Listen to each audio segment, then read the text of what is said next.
ಸುಮಲತಾ ಅವರು ಕಾಂಗ್ರೆಸ್ ಬರ್ತಾರೆ ಅನ್ನೋ ಒಂದು ಟಾಕ್ ಬರ್ತಾ ಇದೆ ಸರ್. ಅವರು ನಾವು ಪಕ್ಷೇತರವಾಗ ಸ್ಪರ್ಧೆ ಮಾಡ್ತೀವಿ, ಇಲ್ಲಾಂದ್ರೆ ಬೇರೆ ಒಂದು ಪಕ್ಷ ಆಲ್ಟರ್ನೇಟ್ ಕಾಂಗ್ರೆಸ್ ಅದರ ಚರ್ಚೆ ಆಗಿದೆಯಾ ಸರ್? ನಮ್ಮ ಹತ್ರ ಯಾವುದು ಚರ್ಚೆ ಆಗಿಲ್ಲ. ಒಂದು ಪಕ್ಷ ಬಂದಂತ ಸಂದರ್ಭದಲ್ಲಿ ಅವರು ಬರ್ಮಾಡ್ಕೊಳ್ತೀರಾ? ಚರ್ಚೆನೇ ಆಗದಲ್ಲೇ ಅದ್ರ ಬಗ್ಗೆ ಮಾತನಾಡೋದು ಸೂಕ್ತ ಅಲ್ಲ ಅಂತ ಅಲ್ಲ. ರಾಜಕೀಯದಲ್ಲಿ ಏನ್ ಬೇಕಾದ್ರೂ ಆಗ್ಬೋದಲ್ಲ ಸರ್? ಈಗ ನನಗೂ ಬೇರೆಯವ್ರಿಗೂ ವ್ಯತ್ಯಾಸ ಇದೆ. ಬೇರೆಯವರು ಏನು ಹೇಳ್ತಾರೆ ಅಂತ ನೀವು ಗೊತ್ತು, ನನಗೂ ಗೊತ್ತು. ನಾನು ಆ ಥರ ಹೇಳಲಿಕ್ಕಾಗಲ್ಲ. ನಮ್ಮ ಹತ್ರ ಇಲ್ಲಿವರೆಗೆ ಯಾವುದೇ ಥರದ ಚರ್ಚೆ ಅವರು ಪ್ರಸ್ತಾವನೆ ಇಟ್ಟಿಲ್ಲ, ಅವರಾಗಲಿ ಅವರ ಬೆಂಬಲಿಗರಾಗಲಿ. ಅದರಿಂದ ಅದ್ರ ಬಗ್ಗೆ ನಾನು ಪ್ರಸ್ತಾವನೆ ಮಾಡೋಕ್ಕೆ ಸಿಗ್ತೇನೆ. ನಾನು ಅದ್ರ ಬಗ್ಗೆ ಚರ್ಚೆನೇ ಆಗದೆ ಇರೋದನ್ನ ಚರ್ಚೆ ಆದಮೇಲೆ ಹೇಳ್ತೀನಿ.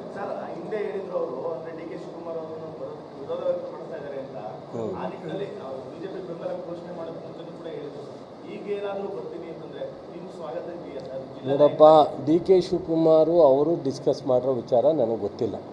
ನಾನು ಗೊತ್ತಿಲ್ಲದೆ ಇರೋ ವಿಚಾರನ ಮಾತಾಡೋಕ್ಕೆ ಹೋಗಲ್ಲ. ಡಿ ಕೆ ಶಿವಕುಮಾರ್ ಹತ್ರ ಇವ್ರು ಹೋಗಿದ್ರು, ಕೇಳಿದ್ರು, ಅವ್ರು ಬರಬೇಡ ಅಂದರು. ಅದನ್ನು ನನಗೆ ಗೊತ್ತಿಲ್ಲದೆ ಇರೋ ವಿಚಾರ ನಾನು ಚರ್ಚೆ ಮಾಡಲ್ಲ. ಬಟ್ ನನ್ನ ಹತ್ರ ಅವರು ಯಾವತ್ತು ಚುನಾವಣೆಯಲ್ಲಿ ಗೆದ್ದರೋ ಇಲ್ಲಿವರೆಗೆ ರಾಜಕಾರಣವನ್ನು ಚರ್ಚೆ ಮಾಡಿಲ್ಲ. ಸೊ ನಾವು ಈ ಜಿಲ್ಲೆ ಒಳಗಡೆ ಕೆಲವು ಸಮಸ್ಯೆ ಮತ್ತು ಕೆಲವು ಅಭಿವೃದ್ಧಿ ವಿಚಾರದಲ್ಲಿ ಅವರು ನನ್ನ ಜೊತೆಯಲ್ಲಿ ಮಾತನಾಡಿದ್ದಾರೆ. ಸೊ ಮಾತಾಡಿಲ್ಲ.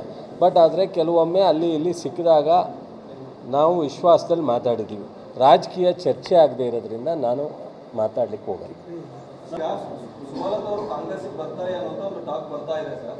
ಅವರು ನಾವು ಪಕ್ಷೇತರವಾಗ ಸ್ಪರ್ಧೆ ಮಾಡ್ತೀವಿ, ಇಲ್ಲಾಂದ್ರೆ ಬೇರೆ ಒಂದು ಪಕ್ಷ ಆಲ್ಟರ್ನೇಟ್ ಕಾಂಗ್ರೆಸ್ ಅದರ ಚರ್ಚೆ ಆಗಿದೆಯಾ ಸರ್? ನಮ್ಮ ಹತ್ರ ಯಾವುದು ಚರ್ಚೆ ಆಗಿಲ್ಲ. ಒಂದು ಪಕ್ಷ ಬಂದಂತ ಸಂದರ್ಭದಲ್ಲಿ ಅವರು ಬರ್ಮಾಡ್ಕೊಳ್ತೀರಾ? ಚರ್ಚೆನೇ ಆಗದಲ್ಲೇ ಅದ್ರ ಬಗ್ಗೆ ಮಾತನಾಡೋದು ಸೂಕ್ತ ಅಲ್ಲ ಅಂತ ಅಲ್ಲ. ರಾಜಕೀಯದಲ್ಲಿ ಏನ್ ಬೇಕಾದ್ರೂ ಆಗ್ಬೋದಲ್ಲ ಸರ್? ಈಗ ನನಗೂ ಬೇರೆಯವ್ರಿಗೂ ವ್ಯತ್ಯಾಸ ಇದೆ.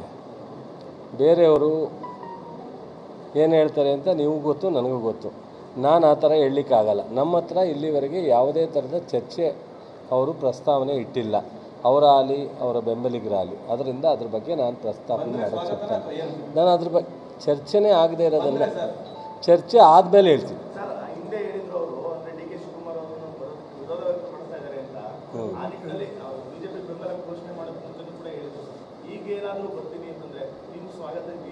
ನೋಡಪ್ಪ, ಡಿ ಕೆ ಶಿವಕುಮಾರು ಅವರು ಡಿಸ್ಕಸ್ ಮಾಡಿರೋ ವಿಚಾರ ನನಗೆ ಗೊತ್ತಿಲ್ಲ. ನಾನು ಗೊತ್ತಿಲ್ಲದೆ ಇರೋ ವಿಚಾರನ ಮಾತಾಡೋಕ್ಕೆ ಹೋಗಲ್ಲ. ಡಿ ಕೆ ಶಿವಕುಮಾರ್ ಹತ್ರ ಇವ್ರು ಹೋಗಿದ್ರು, ಕೇಳಿದ್ರು, ಅವ್ರು ಬರಬೇಡ ಅಂದರು. ಅದನ್ನು ನನಗೆ ಗೊತ್ತಿಲ್ಲದೆ ಇರೋ ವಿಚಾರ ನಾನು ಚರ್ಚೆ ಮಾಡಲ್ಲ. ಬಟ್ ನನ್ನ ಹತ್ರ ಅವರು ಯಾವತ್ತು ಚುನಾವಣೆಯಲ್ಲಿ ಗೆದ್ದರೋ ಇಲ್ಲಿವರೆಗೆ ರಾಜಕಾರಣವನ್ನು ಚರ್ಚೆ ಮಾಡಿಲ್ಲ.